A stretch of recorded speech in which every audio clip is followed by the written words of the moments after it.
Hey everyone, welcome back to my channel.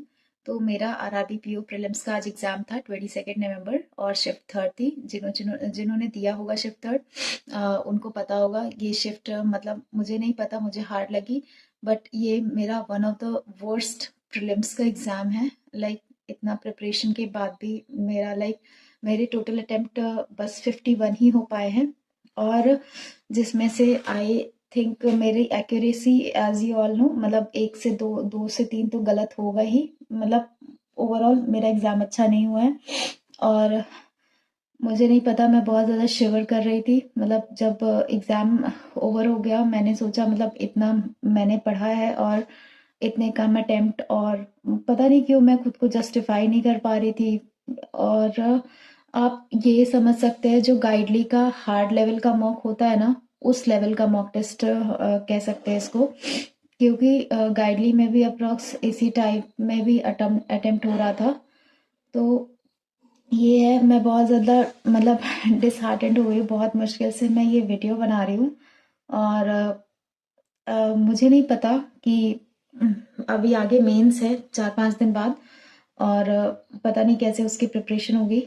बहुत मेहनत की थी। एक एम था कि आरआरबी पीओ क्रैक करना है, और आईबीपीएस पीओ से तो इजी होता है। तो कुछ वर्ड्स नहीं है मेरे पास। Let's talk about exam. तो यहाँ पे रीजनिंग का सेक्शन था, क्वांट्स का सेक्शन था, ठीक है। रीजनिंग ओपन होता है, और इसमें पहले तो हमारे पास क्या था, पजल ओपन हुआ था, ठीक है। तो मैं एज यूजुअल पजल बाद में करती हूँ। तो इसमें तो इनइक्वालिटीज वगैरह भी नहीं थी। मैंने चैनल का एनालिसिस देखा, उन लोग इनइक्वालिटीज भी बता रहे हैं, अप्रोक्सीमेशन बता रहे हैं। तो गाइज अप्रोक्सीमेशन तो आई ही नहीं थी, बस एक मिसिंग नंबर सीरीज आई थी और क्वाड्रेटिक इक्वेशंस आई थी। तो खैर क्या करते हैं, तो इसमें ना सिलॉक्स आया हुआ था, और वो भी सिलॉक्स के 4 क्वेश्चंस थे आई गेस। उसके बाद ब्लड रिलेशन से क्वेश्चन ओपन हुआ था, ठीक है। ब्लड रिलेशन पहले आया था, तो मैंने उसको स्किप किया था, लास्ट में अटेम्प्ट किया मैंने। लेकिन इसका सिर्फ मतलब 3 क्वेश्चंस थे, मेरे सिर्फ एक ही हो पाए इसमें से, क्योंकि टाइम ओवर हो गया। और मैंने ना एक पजल स्किप की है, आई थिंक डेजिग्नेशन बेस्ड वाली जो थी। एक्चुअली मैंने बनाने की कोशिश की थी, बट बीच में थोड़ा सा फंस रही थी, तो 1 मिनट ही वेस्ट किया मैंने उस पर, बाकी मैंने छोड़ दिया। एक डेजिग्नेशन बेस्ड पजल थी, उसमें 9 मेंबर्स थे, ठीक है। मेंबर्स भी ज्यादा थे, मैंने शिफ्ट 1 का एनालिसिस देखा था, तो उसमें लाइक डेजिग्नेशन बेस्ड पजल में 6 मेंबर्स थे, मतलब ऐसे ऐसे थे। तो इसमें 9 मेंबर्स थे। उसके बाद मंथ बेस्ड पजल थी, ठीक है, मंथ बेस्ड, और ये वेरिएबल था। इसमें month based plus variable based puzzle थी ये। इसमें अलग अलग जो जेम स्टोन्स थे, लाइक डायमंड और ओपल, एमरल्ड, इन सब का भी दिया हुआ था। और ये थे WXYZ, मतलब ऐसे वाले था नंबरिंग, ठीक है। तो इसमें भी जनवरी, फरवरी, मार्च, उसके बाद मई, जून, अगस्त और सितंबर, नवंबर, मतलब 8 या 9 मंथ्स थे अप्रोक्स, ठीक है। 8 या 9 मंथ्स थे इसमें। तो ये मेरी बन गई, ठीक है। उसके बाद फ्लैट फ्लोर था। फ्लैट फ्लोर में भी अगेन इजी वाला नहीं, 5 फ्लोर था, और उसमें 2 फ्लैट थे, ठीक है। तो ये भी बन गया था। और उसके बाद आता है अनसर्टेन, ठीक है। अनसर्टेन भी बना लिया था मैंने, ठीक है। 3 क्वेश्चन थे अप्रोक्स, इन सब के 5-5 थे, और इसके भी 5 क्वेश्चन थे, और अनसर्टेन हो गया। उसके बाद आया था एक रो बेस्ड था, ठीक है। नॉर्थ साउथ देख रहे थे, नॉर्थ साउथ देख रहे थे, रो में बैठे हुए थे, ये भी बन गया था। इसमें इवन नंबर ऑफ पर्सन था कि वो नॉर्थ देख रहे थे, ठीक है। तो ये भी हो गया था, 5 क्वेश्चन इससे था, ये डन हो गया था। और उसके बाद डायरेक्शन डिस्टेंस वाला क्वेश्चन आया था, डायरेक्शन डिस्टेंस का था। आई थिंक 2 से 3 क्वेश्चन इसका भी था, तो ये भी मेरा हो गया था। और उसके बाद एक आया था नंबर वाला, फॉरवर्ड बैकवर्ड डायरेक्शन काउंट करना था, फॉरवर्ड बैकवर्ड डायरेक्शन काउंट करना था इसमें, मतलब एक क्वेश्चन ऑब्वियसली। तो ये भी हो गया था। और क्या बचता है, अनसर्टेन, फ्लैट फ्लोर, हाँ आई थिंक इतना ही हो गया, 4। हाँ, और एक मीनिंगफुल वर्ड वाला था, वो मैं एज यूजुअल मैं छोड़ती हूँ, तो मैंने उसको छोड़ दिया। मीनिंगफुल वर्ड वो मैंने देखा भी नहीं क्या है क्या नहीं, क्योंकि उसमें रिस्क होता है इनएक्यूरेसी का, ठीक है। तो हो गया ना, 5-5-10, 5-15, 5-20, 20 और 3 23, 23 और 3 हाँ, तो मुझे अभी के लिए इतना ही याद आ रहा है। आई थिंक अगर कुछ मिस हो रहा होगा तो आप लोग प्लीज़ बताना, ठीक है? तो इसमें मेरी एक डेजिग्नेशन बेस्ड पजल नहीं हो पाई थी, ये नहीं हो पाया था 2 और एक 3, मतलब इसमें मेरे 32 टोटल अटेम्प्ट हुआ है रीजनिंग में। और उसके बाद ऐसा नहीं कह सकते इसमें 100% एक्यूरेसी है। ये तो सही होगा, मे बी डायरेक्शन में एक आध गलत, मे बी पता नहीं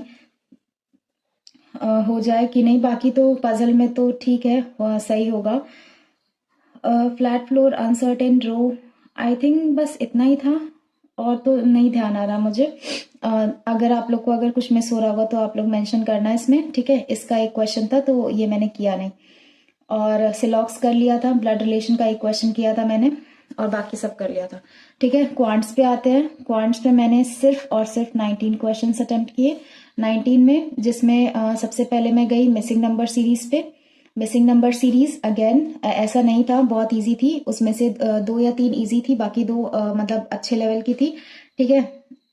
2 या 3 या 4, हाँ ऐसे 5 से 6 तो थी ही। और सेकंड क्वाड्रेटिक, ये इजी थी, क्वाड्रेटिक ये फटाफट बन जा रही थी, ठीक है? उसके बाद आता है फिर मैं गई थी डीआई पे। डीआई में जो वो था, क्या कहते हैं, बार ग्राफ था, बार ग्राफ था। उसमें जो था ना, फुलफिल्ड और नॉन फुलफिल्ड का दिया हुआ था डेटा। पहले तो फुलफिल्ड नॉन फुलफिल्ड का टोटल दिया होता, फिर फुलफिल्ड कितना मतलब वो भरपाई हो गई है और नहीं भरपाई हो पाई है उसका डेटा हमें निकालना था। तो उसमें बेस्ड क्वेश्चन थे, 5 क्वेश्चन थे, तो वो हो गया था। उसके बाद फोर्थ में जो था वो फिर सेकेंड डीआई के लिए मुझे, मेरे पास टाइम नहीं बचा, लेकिन उसका मैंने एक क्वेश्चन अटेम्प्ट किया था, वो था टेबल डीआई। अगेन इसके जितने भी क्वेश्चन थे इस डीआई के, मतलब दोनों ही डीआई के सारे क्वेश्चन कैलकुलेटिव थे। ऐसा नहीं था कि किसी में, मतलब ऐसा नहीं, मतलब एक दो क्वेश्चन थे थोड़ा सा मतलब इजी टाइप में, लेकिन वो भी कैसा था कि वो पूरा डेटा निकाल के फिर तुम्हें निकालना, और पूरा डेटा निकालने में ना बहुत टाइम लग रहा था। और ये जो टेबल डीआई है ये और ज्यादा क्रिटिकल थी। मतलब इसमें क्या डेटा दिया हुआ था, इसमें टोटल दिया हुआ था फ्रूट्स, एप्पल, मैंगो और एक और कुछ दिया था, ठीक है? टोटल फ्रूट्स दिया हुआ था, मैंगो का डेटा दिया हुआ था, उसके बाद एप्पल और उसका रेशियो दिया हुआ था, फिर उसको फाइंड आउट करना था। सारे क्वेश्चन इसी में से बन रहे थे, रेशियो में से, मतलब। और फिर क्वेश्चन भी ट्विस्ट टर्न करके थे, डायरेक्टली डेटाबेस नहीं बन रहा था। और उसके बाद फिफ्थ में आती है केसलेट। केसलेट भी एवरेज जो होता ना उस पे बेस्ड थी, वो भी क्रिटिकल थी। और सिक्स्थ, सॉरी, अर्थमेटिक वाला टॉपिक आता है। अर्थमेटिक में मैंने पार्टनरशिप का क्वेश्चन किया, वो हो गया था इजीली, और एज वाला भी इजी था। और उसके बाद क्या कहते हैं, एक और आया था मेंसुरेशन का क्वेश्चन, उसमें वॉल्यूम दे रखा था सिलेंडर का और उससे निकाल के फॉर्मूला निकालना था। थोड़ा सा कैलकुलेटिव हो रहा था, मैंने थोड़ा किया फिर उसको छोड़ दिया। तो अर्थमेटिक कह सकते हैं थोड़ा सा डुएबल थी, लेकिन अगेन डीआई में जो जाएगा उसका टाइम वेस्ट हो गया था अच्छा खासा, जो मेरे साथ हुआ। और अर्थमेटिक मैंने एक क्वेश्चन, हाँ एक ही क्वेश्चन अटेम्प्ट किया शायद अर्थमेटिक का, वो भी जाते 1 गो में ही कर लिया था मैंने। तो ये रहा मेरा जो था मतलब आज का अटेम्प्ट। मैं इससे सेटिस्फाइड नहीं हूँ, क्योंकि जितना मेहनत किया था मैंने आरआरबी पीओ प्री के लिए, और मुझे लगा था कि मैं अच्छा कर पाऊंगी। मैं कंप्लीटली शार्टेड हो चुकी हूँ, मुझे नहीं समझ में आ रहा है। मतलब एक एम था और इतने साल से प्रिपरेशन कर रही हूँ, तो एक ज़रूरत था जॉब की। आई नो क्लर्क मेंस मुझे देना है, तो मुझे उसके लिए थोड़ा सा खुद को मोटिवेट करना पड़ेगा। और आज पता नहीं मैं कुछ कर पाऊंगी नहीं, बट आई विल ट्राई। और इससे भी एक उम्मीद थी कि मेरे पास एक और मौका हो जाता मेंस देने का, लेकिन मुझे समझ नहीं आ रहा है। मेरा यूपी से है, और यूपी में जनरल की कट ऑफ पता ही है कितनी जाती है। मतलब मेरा तो ईडब्ल्यूएस है, और ईडब्ल्यूएस भी सेम जनरल की तरह, इसमें तो मार्जिन कोई मिलता नहीं है। तो मेरा यूपी से है, पता नहीं कट ऑफ क्या जाएगी क्या नहीं जाएगी। आप लोग अपने अटेम्प्ट शेयर करना ज़रूर, और जो इस चैनल पे नए हैं प्लीज़ सब्सक्राइब कर दीजिएगा। और पता नहीं वीडियो मैं डाल पाऊंगी फिर या भी नहीं, कंप्लीटली डीमोटिवेटेड, बहुत नेगेटिव फीलिंग आ रही है। तो इतना अटेम्प्ट हो पाया है। तो चलिए ठीक है, वाइंड अप करते हैं अब सेशन। मिलते हैं एक नेक्स्ट वीडियो में, तब तक के लिए बाय एवरीवन। पता नहीं क्या होगा आगे, जो भी होगा I will update you all. आप लोग प्लीज़ अपना एक्सपीरियंसेस और अपने रिव्यूज़ शेयर करना। Bye everyone, thank you so much, bye.